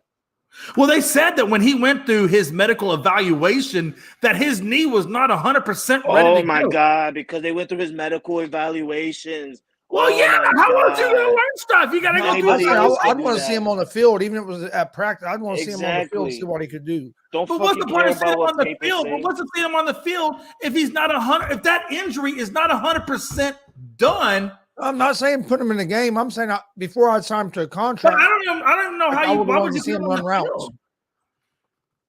Because let me ask you this: if Odell Beckham Jr. Hold on, if Odell Beckham Jr. goes in there and does what you guys are asking him to do, which is basically show that he can still do things on the field without being medically cleared by doctors, who's going to take the risk of him re-injuring himself? I'm not saying putting him in a game, Jay. You see how offensive he gets, Chris? What I'm saying is, oh, no. When you agree with Jay, Jay's all excited. Hold on. What I'm saying is, even if you give him a tryout, the minute you put him on the field to do any kind of work without being medically clear, whether it be a tryout, a game, hell, even if it's just to go out there and just watch videos, if you put him on the field, you're assuming responsibility for him. So if he goes out there and if he's doing a route or whatever, and he cuts left or he cuts right, and he re-injures that ankle that's not fully, or that knee that's not fully healed, who's going to pick up the tab on that? I'm not saying I would put him out there if he couldn't do it. What I'm saying is, before I gave him any damn money, he would be healthy enough to get on the fucking field and show me that he can run around. Of course, that's my point. That's exactly my point. The fact that he left the ranch without a contract means that he was not even healthy enough to get on the field. Chip, they medically proved because OBJ also came out and said he wasn't going to work out for teams. Like I said, OBJ once, but the fact that he left the ranch without a contract tells you that Jerry Jones knew that he wasn't healthy enough to sign the contract. Listen, I understand you guys are called Cowboys, but stop calling it a goddamn ranch, all right? It's a goddamn building that Jerry Jones owns. Hey, stop calling it a ranch. Hey, all right? This isn't listen, Yellowstone. You are 3 steps away from me blocking you. Do you want to be blocked off this conversation? I'll call the damn ranch if I want to call it a ranch. That's what we do down here. We're Texas. We're not New York scumbags up. He needs to shut up. All right, he's not no goddamn ranch. We all know it's a building. We've seen the building with Stephen A. Smith. It's no damn ranch. All right. Actually, it's called the ranch, though. No, for real, their facility is called the ranch. Obviously, it's called the ranch. Obviously, because their name is Cowboys. Obviously, it's going to be called the ranch, Jay. But we all know it's not a ranch. Damn it! Stop calling it a ranch. Call it HQ or some shit. Let me ask you this: Have you ever been to? Have you ever been there? Have you ever been to Dallas before? Have you ever been? Go to that have you personally stepped on the site of the Cowboys facility? Have you done that before? Jay, I will never smell the shitty air of Dallas. That's okay. We wouldn't even let you in. We would not even let you across the border. I'm pretty sure you'll let me in. I don't want to cross the border. Across Amarillo, or why the hell would be Amarillo? Once you came across Texarkana. He brings in the border. You see how all racist he get? We wouldn't even let you cross the border. He got to get all races and stuff. Why would I want to cross a border? I'm American. Nobody wants to go to Dallas, all right? Even Chris don't want to go to Dallas. Anthony said, how do you feel about that? Oh, my God. That's what I say, Anthony. No, the sad thing is, this is Yellowstone. He over here calling it the Dutton Ranch over there. Hey, let me ask you this, Frankie. I have personally been to New York. I have walked the streets of New York. Have you ever walked the streets of Dallas? Have you ever been to Dallas?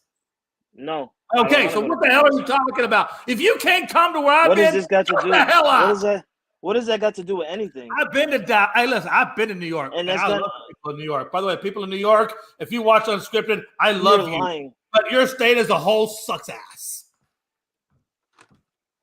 I've been to New York. I want to go check New York out. I haven't been there. You're not missing much. Just go down the street, find the local bum sitting on the side of the road. That's New York. Just multiply by 1,000,000. It's all good. Coming from someone who lives in Texas who thinks they're all hard shit wearing cowboy hats and freaking big ass belt buckles. You guys are not, and you guys are all pussies down there in Texas. Hold on. No, I don't want to hear it. Nobody cares. Look at him; he's still talking. He don't even know he's out. He doesn't know he's out in the street. He's still going. Ladies and gentlemen, Jay is still talking in the background. I just want everybody to know that. He is still. He doesn't even know he's off the stream. And he's just talking in the back. First of all, I would. That's how Frankie does me, man. I love. But you know what? Frankie's my brother. He knows that. Frankie knows. Look, I give more shit to the people I care about and love than I do. If I didn't care about you, I love you, I'd say I wouldn't even give my time of day. But here's the deal, Frankie. I have walked, or actually, Anthony Price, your question. I have walked the streets of New York at night because I've been clubbing down in New York, and I like New York. I mean, New York's not a bad place. I've been on Times Square at 2:00 in the morning. I get all that. You get all the people asking you for, and they come up with all the little change, and you got to give all these people their money, or they want you to give them their money, and then perform magical acts and all this bullshit in Times Square. It's crazy. But anyway, I've also walked the streets at 2:00 in the morning in Washington, D.C., Southeast side. So if that's where you're going, with that, let me tell you something. Jay has been everywhere at all different hours of the night. Who's that? Who's that creeping in your window? Look, I watch all that shit. Look, let me tell you something. I've been there, done that. done it. You a traveling man, Jay? Listen, yes. No, he's not. Yes, I am. I have traveled a lot. But I will tell you, I will tell was you, it by Washington, force D.C. is or a was it beautiful by place. was it by force being traveled or was it like you're doing Both? Both. No, seriously, to answer your question, I would say both. So Jay, in your head, sometimes he travels by force, and he's just like, I don't want to come to this shitty place. I don't want to be here. Why the hell am I here in this shitty state? And then he comes out in a podcast like, man, I've been there. It was a really good place. It was amazing. Hey, look, I will tell you this. The nightlife of New York is pretty amazing. I do like the nightlife of New York. Don't get me wrong, but New York is not the kind of place I would ever want to live in. I like visiting. I think visiting is amazing, but you will not ever find me living there because Jay does not do the cold, number one. Hey, I am a rambling gam. Gaza, do we have like 2 minutes? I know we're about an hour 28 into the show. Just give me 2 minutes. Let me go. Let me take over this thing. I will tell you. I remember one time I was in Jakarta, Indonesia, and we were there on a port visit. This is back in my Navy days before I went into the Army.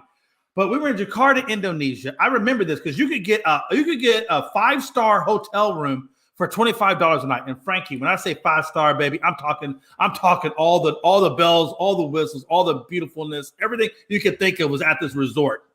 But Jay had to get back to the ship because Jay had to get back on duty. My time was over. I had to get back on the ship. And my friends were there, and they're like, hey, do you want us to go? Nah, man. Dude, keep partying. Keep doing you. I'll get this little cab. They don't call them cabs. They call them jeepneys. In Indonesia, it's called a jeepney. I said, I'll get a little jeepney. I'll get back to the ship. You guys keep doing what you do. Man, I shit you not. This dude had me going left when I knew we should have gone right. And about half an hour into the trip, I said, excuse me, sir. I think you went the wrong way. You went left, and I think you should have gone right. The ship is to the right, and it's about 30 miles that direction. Oh, no, bro, when I tell you we went down a road that was dark. When I say dark, Frankie, he was going to rape you. Bro, when I say dark, you could have got outside that son of a bitch. And once he drove away, you couldn't see your hand in front of your face. That's how dark it was. Yeah. And I remember I always did what my dad told me to do. I kept a certain amount of money in my wallet, and then I kept all my spare money in my sock. And the dude turns around, points a gun at me, and says, I want all the goddamn money you got, son. I said, fuck me. All right, fuck. Well, you got a gun. What am I going to do? So I gave him all the money out of my wallet. He kicks me out the fucking the jeepney, takes off. And I swear to God, Frankie, I've never been in a most weirdest spot in my life. I'm walking down the freaking road. This other jeepney comes towards me, and I see the headlights, and I'm over there acting like a fool, like trying to flag this dude down. And he pulls up and says, "Hey, you lost?" I said, "No, I've been robbed, but I got enough money to get me back to the ship. Can you just take me to the Blue Ridge?" And he, luckily, thank the Lord, there are good people in this world. And he got me back to my ship. I made it on time. I wasn't late for work. I did lose about $65 American, but you live and you learn. Time to be alive. Shit, $65 American. That's like $300 for them. Bro, when a 5-star hotel room costs you $25 and a beer costs you a nickel, you can only imagine how far $65 goes. I guarantee that 5-star hotel had about 30 cockroaches, at least 3 mouses, and you didn't see no. Yeah, you say no. I guarantee it. I stay in that hotel. It is top notch. I will. You did not see it. Did you go to the basement? Did you go to the basement, Jay? Nobody goes to the fucking basement. Only exactly, because there's freaking cockroaches and rats down there, Jay. Man, you know what? I'm gonna be quiet because Anthony Price pointed out a very obvious thing. Guys, I'm sorry. I did not mean to take over this show. I'm gonna shut my mouth. Be quiet. Anthony, he takes over every goddamn show. Every show he's in, he takes over. We're gonna change. We're not going anywhere yet, Dave. We still got a few more things to talk about, but I'm sorry. You know what? I gotta shut up. Oh, this is a wrestling question. Braun and Undertaker segment on Braun. Oh, he needs Bray. Bray, yeah. Some Bray and Undertaker segment on Raw last night. And what the hell was Ric Flair wearing? Ric Flair was styling and profiling. Don't disrespect him. I thought the Undertaker segment with Bray and L.A. Knight, I thought it was awesome. I loved they came out as the American Badass. And oh my God, Chris, my nipples were so hard when he came out with the freaking Harley. We have not seen the American Badass in WWE television in 20 years. And for him to come out with the Harley last night, different theme song. He did not come out to his original, but it was fantastic. Basically handing over the Prince of Darkness or whatever you want to call it to Bray Wyatt. Which, by the way, I wanted to say to Ray Cruz, like he said it last night. I basically said to him, well, we've been knowing this for years that Bray Wyatt was going to take over the darkness when Undertaker was gone. But he finally handed it over to Bray Wyatt yesterday, in my opinion.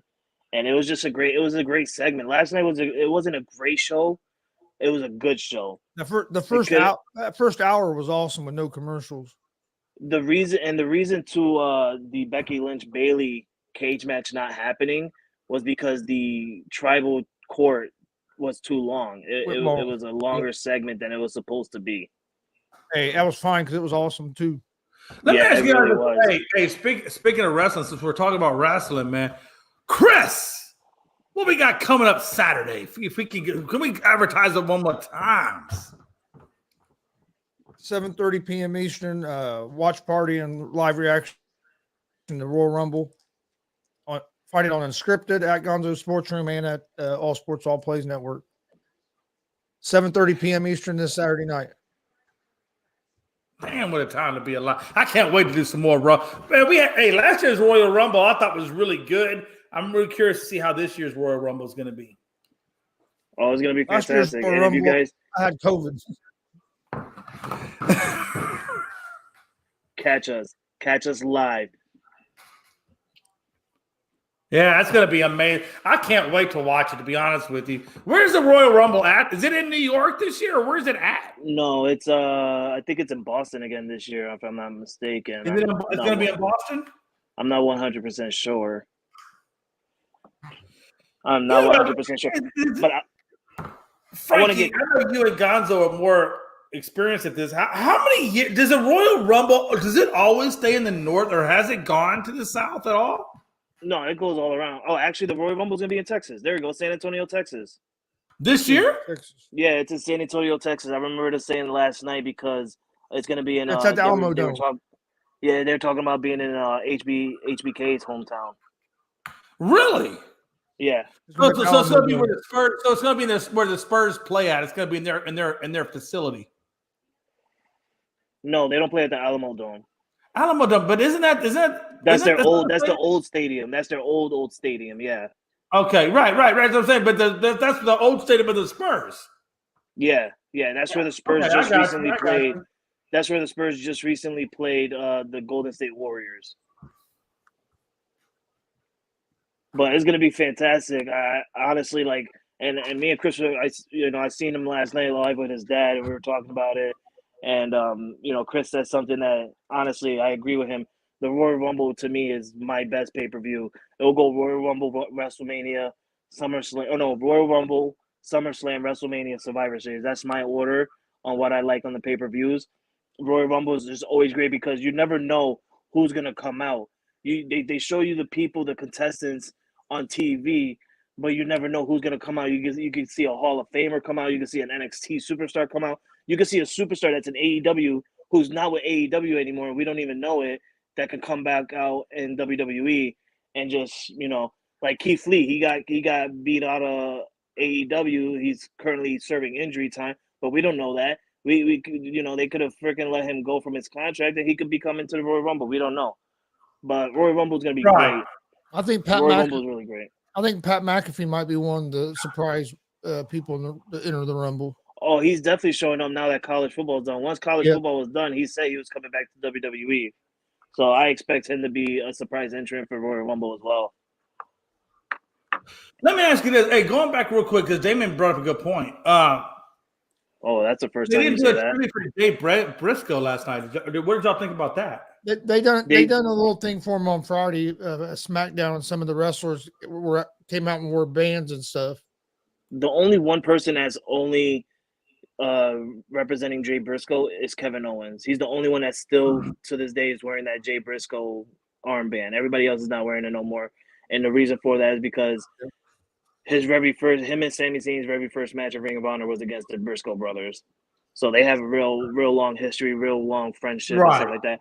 On tomorrow is actually Jay Briscoe's birthday, and his brother is actually wrestling on his birthday against Jay Lethal at AEW Dynamite. So you might want to tune into that and watch that match. It's going to be real fantastic. I expect the fans to literally I expect Jamie Briscoe to at least tear up. He's going to tear up. AEW wanted to do a tribute show for him, but the TV networks won't let him because of the comments he made like 15 years ago. Yeah, over the network. I think they were talking about doing a tribute for him and just airing on YouTube. It's crazy how people can hold on to things like that. I mean, it's Jay, you don't even understand. That's why they weren't in AEW or WWE. Jay, was because of comments made 16 years ago. It's weird. That's so crazy. Why do you think Owen Hart isn't in the WWE Hall of Fame yet? No, that's true. His wife. Hey, look, that's no different. That's no different than any like baseball, football, and the people that aren't put in there as well. I mean, I think it'd be cool if Great Muta made an appearance at the Rumble. I think I like that as well. No, Great Muta had his last match this weekend in New Japan where he teamed up with Sting and Darby Allin. That was his last match. Great Muta's done. That man is old. That man is old. I don't know how he's still keeping I thought that Tony was having a hard time spelling it, like the second word, and that's actually a person you're talking about. I'm thinking, like, okay, I'm still far out of the loop, but okay, I got you. Jay, Great Muta, you watch some of his matches, man. Oh, that dude he's insane. And I just said a little while ago, I don't know how the man is still moving because that man, oh my God, he had some insane matches back in the day. Well, he probably is. I wonder how he is nowadays.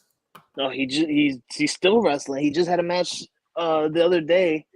He actually had a pay-per-view match. I don't know if it was Wrestling Kingdom, but he had a match in New Japan against Shinsuke Nakamura. Yeah, which was a little weird. Which was a little weird to me, Chris, because I'm pretty sure you've seen the same thing I seen, where Shinsuke Nakamura, I think he lost. I'm not 100% sure, but he ended up kissing the Great Muta. That confused me on Shinsuke a little bit. Did you see what Anthony Price just posted? Mike Clevenger was investigated by MLB after domestic violence and child abuse allegations. Damn, son. Damn. Well, Jay, let's look at the final thoughts, guys, because it's almost 3, and I got another show to do before Unscripted tonight.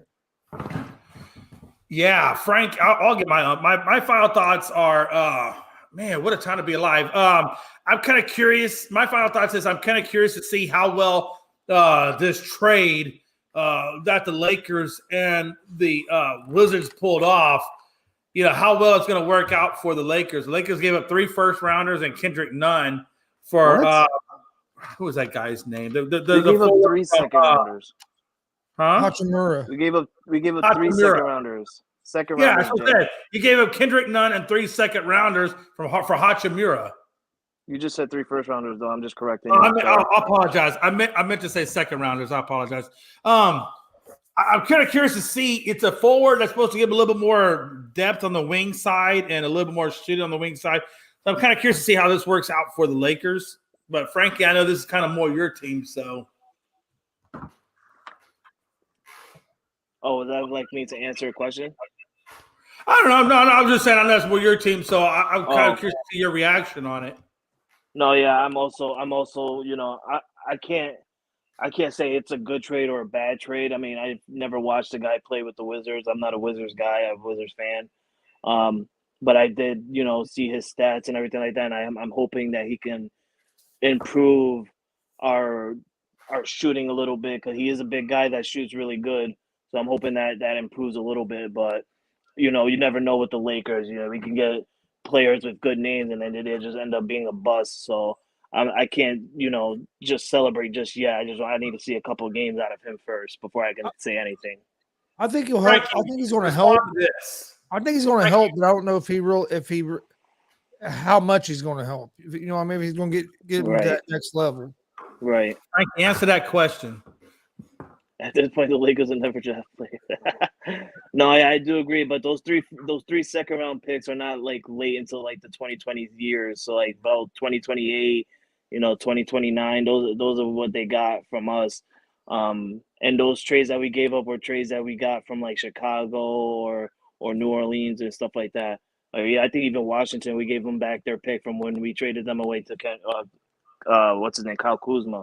So it's not really, it don't matter to me, but we're definitely going to be trading people. I don't know or drafting people. I don't know what he's talking about. We still get but let me ask this. When is the next time? Look, the Lakers have given a lot of firsts and seconds to get where they are with all the people that they have. When is the next time the Lakers actually can draft? For real, whether it be first or second round, when's the next time they can draft? Do they have a 23 pick or 24 pick? I think next year we'll be getting a first round draft pick for the first time since acquiring Anthony Davis.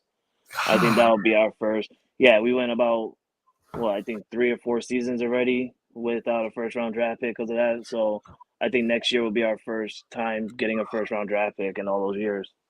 We might talk about that tonight on Unscripted, man. What the hell is going on with the Lakers, man? Like they squandered away all these draft picks and things like that. How are they going to ever rebound this team, or how are they ever going to get out of where they are if they have no damn draft capital to work with, truthfully? We'll have to wait. Don't answer that, Frankie. Come on the show tonight. You can address that. Yep. I'm not going to answer it right now. We'll just wait and see. My final thoughts, though, is we had a really good Monday Night Raw. We are almost halfway to the NFC AFC Championship round, which I'm excited for. I can't wait to see the Eagles and 49ers go at it. I'm expecting that one to be a really good game.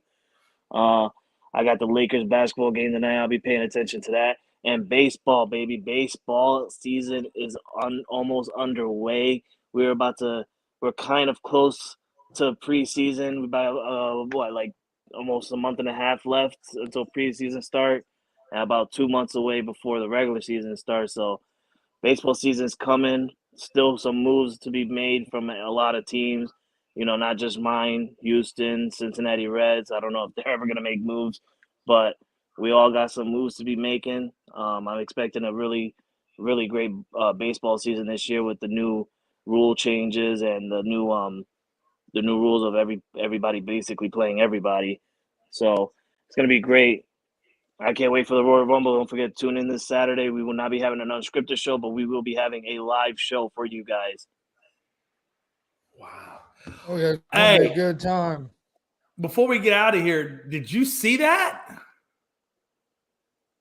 Breaking news, Barkley wants $16 million a year. Well, okay. Well, that's not truly breaking, but go back to this. This is what I want. Hey, Gonzo, what the hell?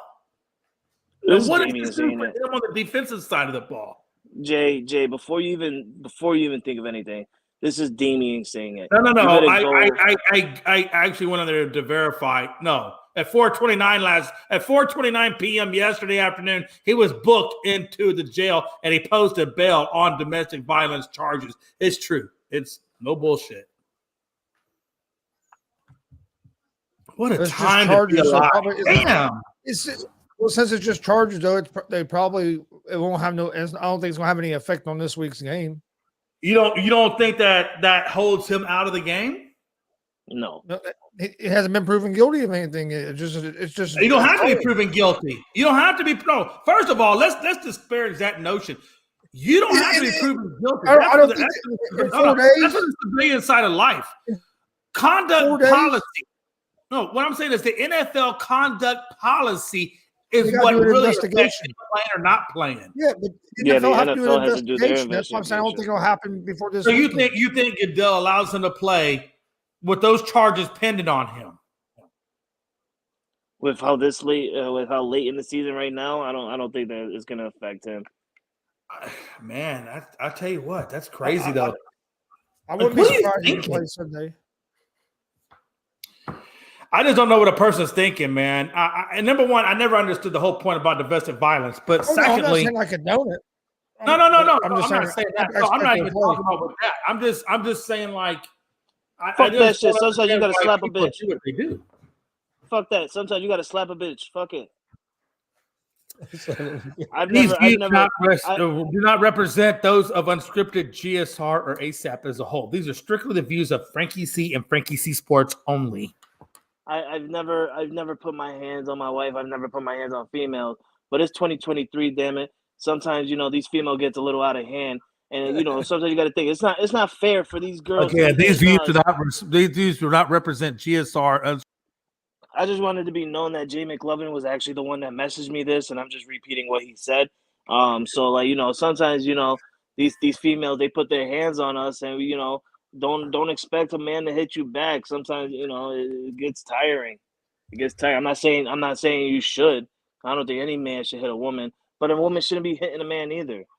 We always, It goes both ways. That whole respect and, thing and cultural thing, it all goes the same way, right? Nobody should be putting hands on nobody. Exactly. I just think it's crazy that he put hands on somebody, and he's about to go to. I mean, like with all the things that he's got ready to go on in his life, and then what the hell? Like, what are you thinking?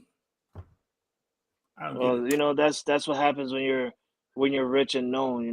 Like when you're rich and known and you put your hands on somebody, that's the easy way for you to quickly boom. Oh yeah, no doubt about it. He said Frankie feeling like Dana White. Man, I'm better than Dana White. I'm better than Dana White's got those same kind of issues though. Exactly, which means I'm better than Dana White. Hell, they must be better than Dana White. He's a good businessman, but it don't take away from him who he is as a person. Whatever. All right, Gonzo, floor is all yours, baby. My final thoughts basically go right along with Frankie. Going to be a great weekend as sports with Royal Rumble on Saturday and then NFL Sunday. And then, like he was saying about baseball, spring training this year is even going to be a little different because you have the World Baseball Classic will be going on at the same time as spring training. So it's going to be that's going to be even fun as the baseball season kicks off. So we got a lot of stuff upcoming. Join us Saturday night, 7:30 p.m. Eastern for the Royal Rumble watch along. Like Frankie was talking about, we done it last year, had a great time. Sure, it's going to be another great time this year. But we appreciate everybody watching. We'll see you guys tomorrow at 1 p.m. Eastern for another episode.